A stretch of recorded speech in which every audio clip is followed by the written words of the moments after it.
Hello and welcome to the second episode of our series. In this video, we are going to discuss very important tips. अगर आप road trip plan कर रहे हैं कहीं से भी कश्मीर जाने के लिए, you really need to see this video. You cannot simply miss this one. इस वीडियो में बात करेंगे रोड स्टेटस के बारे में, road condition, what is the best time to visit this highway, पे क्या क्या खाने पीने के ऑप्शंस अवेलेबल हैं हाईवे पे और क्या ये हाईवे सेफ़ है, और हम ये भी डिस्कस करेंगे कि ऑल्टरनेट रूट्स क्या हो सकते हैं यहाँ पे पहुँचने के लिए। तो अगर आप इंटरेस्टेड हैं इन सब पॉइंट्स के बारे में जानने के लिए, वीडियो को ज़रूर एंड तक देखिए and we will discuss them. So let's start.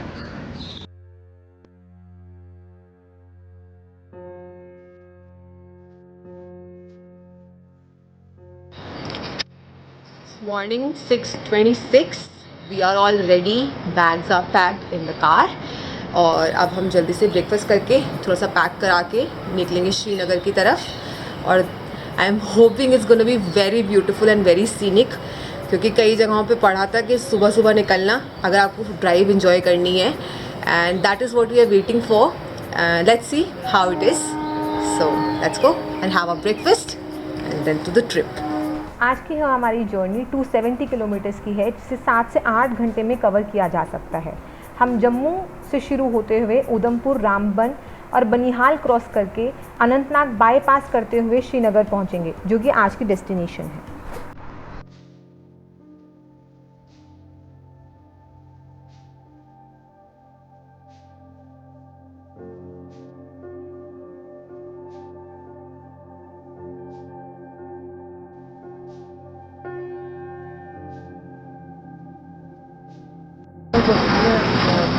तो हम लोग पहुंच गए हैं यहाँ पे चेक पॉइंट पे।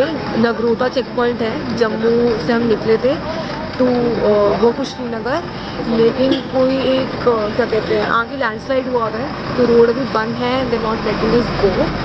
तो they are saying we can expect this road to open by 9:30, लेकिन अगर आज नहीं खुला उसका तो आज का प्लान शायद से जाएगा पानी में। Fingers crossed. अब हम नगरोटा चेक पॉइंट पे 1-1.5 घंटा रुकने के बाद निकल गए हैं श्रीनगर के लिए। अभी तक हाईवे काफ़ी अच्छा लग रहा है। 2 वे हाईवे है, काफ़ी स्मूथ रोड्स हैं, सामने पहाड़ दिख रहे हैं और खूब मज़ा आ रहा है। इस रास्ते में काफ़ी सारी टनल्स आती हैं और बच्चों को एकदम से लगता है कि रात कैसे हो गई। टनल से बाहर निकलते हैं, कहते हैं अरे ये तो फिर से रोशनी हो गई है, दिन हो गया है।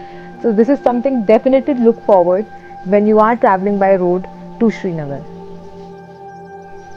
हमारा हाईवे काफ़ी देर तक तवी नदी के किनारे किनारे चलता है, वही तवी नदी जो जम्मू शहर से होते हुए निकलती है।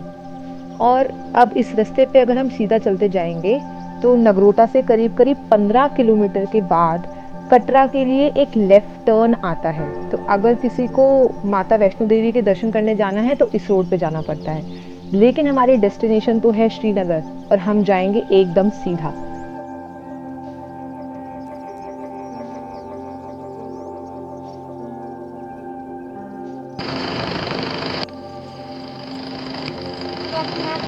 वहाँ से मुआयना करके मेरा काम ऑलमोस्ट हो गया। 2.5-3 घंटे का हो रहा है, मैं खोल दूंगा। 2.5-3 घंटे का और कह रहा मैं खोल दूंगा पक्का। ताली बजा के आए हैं सारे खुश हो गए। क्या कह रहा सर? 2.5-3 घंटा कह रहा, लेकिन खोल दूंगा पक्का। पकड़ना एक बार। डीएसपी आया अभी मुआयना करके वहाँ से। कह रहा काम चल रहा है, खत्म होने वाला है, 2.5-3 घंटे लगेंगे, खुल जाएगा। 11 बज रहे हैं ना, करीब 12:30 बज रहे हैं और हम 2 घंटे से हाईवे खुलने का वेट कर रहे हैं। अब पता चला है कि अभी और शायद से 2-3 घंटे लग जाएं और उसके बाद रास्ता खुले। किसी लोकल से हमें पता चला कि तवी नदी की दूसरी तरफ एक और कच्ची सड़क है, जिससे हम लैंडस्लाइड वाला जो एरिया है उसको बाईपास कर सकते हैं और फिर हाईवे पे वापस मिल सकते हैं। तो हमने सोचा चलो उसी को ट्राई कर लिया जाए, पर हमने अभी अभी एक गाड़ी देखी, शायद स्कोडा सुपर्ब थी, जिसका नीचे से पूरी की पूरी चद्दर फटी हुई थी और सारा ऑयल रास्ते पे बिखरा हुआ था। It's a proper off road trail अगर गाड़ी में ग्राउंड क्लियरेंस नहीं है तो शायद इस डिटूर को आप ना ही लें तो बेटर रहेगा। मैं तो कहूँगी कि अगर आपको जल्दी नहीं है और बहुत डेस्परेट नहीं हो आप श्रीनगर पहुँचने के लिए एक ही दिन में, तो इसको वैसे भी अवॉइड ही करो तो बेटर रहेगा आपके लिए भी और आपकी गाड़ी के लिए भी, क्योंकि वहाँ पे there is literally no way that you can manoeuvre your car easily. It's a single road and in fact if there is traffic it gets really difficult and you have to wait at one point for very long ताकि कोई और गाड़ियाँ आगे से जा रही हैं वो भी पास कर सकें और आपको भी जगह मिल जाए निकलने के लिए। तो चलिए सबसे पहले रोड स्टेटस की बात करते हैं। जम्मू श्रीनगर हाईवे एक बहुत ही फर्जाइल इकोसिस्टम से होकर गुजरता है जहाँ काफ़ी सारे पहाड़, घाटियाँ और सुरंगें आती हैं। इसी वजह से ये हाईवे काफ़ी फ्रीक्वेंटली बंद होता रहता है। सर्दियों में मौसम में बर्फ़बारी और बरसात के समय लैंडस्लाइड्स इस हाईवे को बंद कर देते हैं। आजकल यानी अप्रैल 2021 में यहाँ काफ़ी बारिश हो रही है, तो अथॉरिटीज़ ने इस हाईवे को एक दिन में एक ही तरफ से खोलने का फैसला किया हुआ है।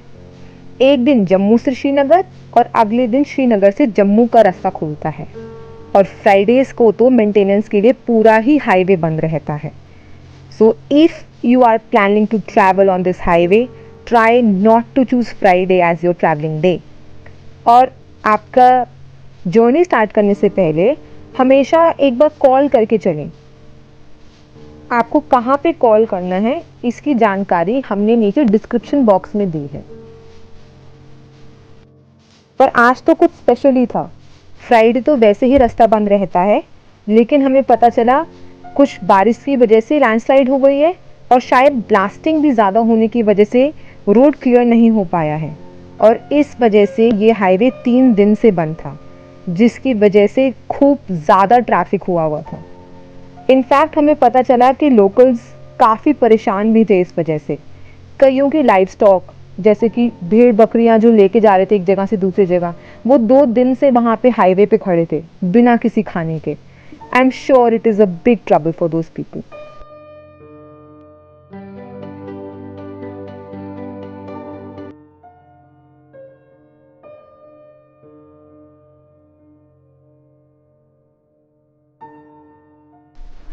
We are now entering the famous Shyama Prasad Mukherjee Tunnel, better known as Chinani Nursery Tunnel. ये पटनी टॉप को बाईपास करते हुए निकलती है and this is India's longest road tunnel, which travels for around 9.3 kilometers, just a little bit longer than the famous Rohtang Pass tunnel.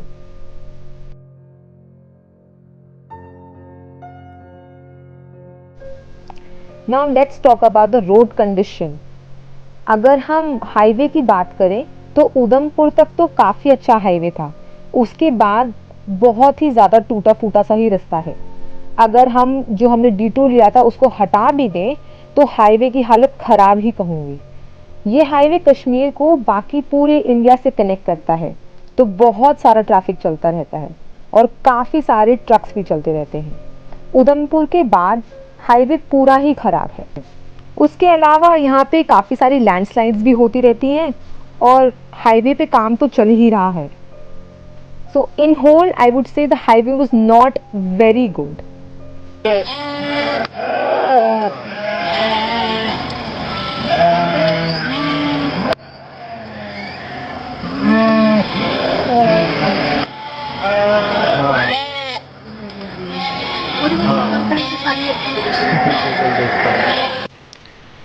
अगर highway पे खाने पीने के ऑप्शंस के बारे में बात करें तो उधमपुर तक तो फिर भी आपको कुछ ऑप्शंस मिल जाते हैं, लेकिन उसके बाद फूड ऑप्शंस काफ़ी कम होते चले जाते हैं।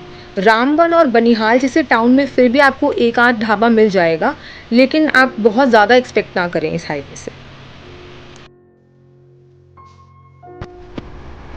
आप सोच रहे होंगे कि अप्रैल के महीने में हम लैंडस्लाइड्स की बात क्यों कर रहे हैं।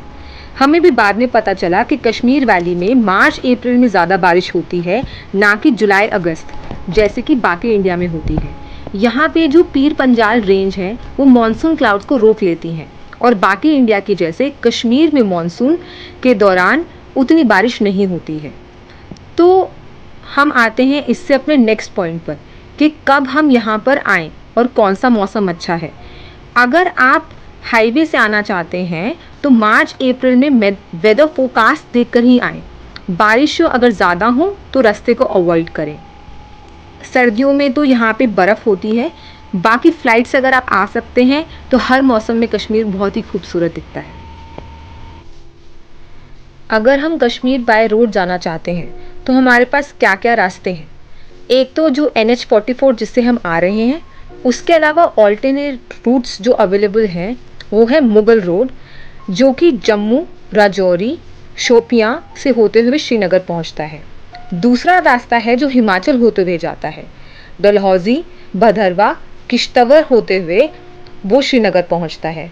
Both these routes are very scenic, लेकिन ये दोनों ही रोड विंटर्स में अप्रैल मई तक बंद होते हैं due to lot of snow accumulation. Also they are much longer and isolated. बाकी मनाली लेह होते हुए भी आप कश्मीर पहुंच सकते हैं।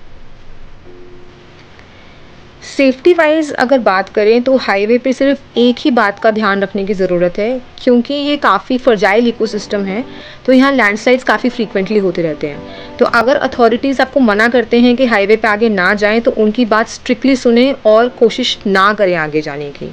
उसके अलावा कोई भी सेफ्टी का इशू एज सच नहीं है, काफ़ी चलता हुआ रोड है, तो आप आराम से आगे जा सकते हैं। In fact I would say the locals are very helpful. अगर आपको कहीं वॉशरूम्स वगैरह नहीं मिलते हैं, आपके लिए अपने घर के दरवाजे खोल देते हैं for you to use it. और इनफैक्ट हमारी काफ़ी लोकल्स ने हेल्प करी जब हम ट्रैफिक में बहुत देर तक फंसे रहे थे।